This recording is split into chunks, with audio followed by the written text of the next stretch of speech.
Welcome to the Tech Egg. Don't get scrambled. Enjoy the video. You start by confirming your account is verified and the app is updated.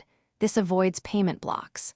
Once done, open Gcash and grant camera access so QR features work. Next, tap the QR or receive icon on the home screen to begin. This moves you into the QR workflow.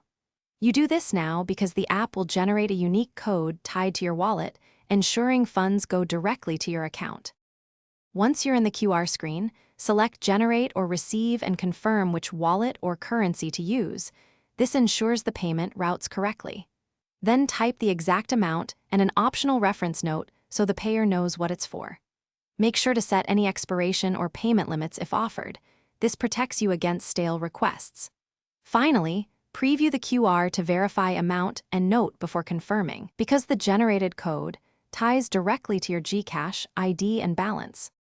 Now save or screenshot the generated QR and share it by message, email, or print for payers to scan.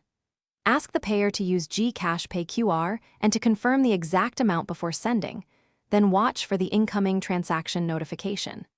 If payment doesn't arrive, refresh or regenerate the QR, check your internet connection, and verify your wallet is active. These steps fix most issues. If problems persist, contact Gcash support with the transaction reference for faster resolution. Thanks for watching. Consider subscribing if I helped unscramble your problems.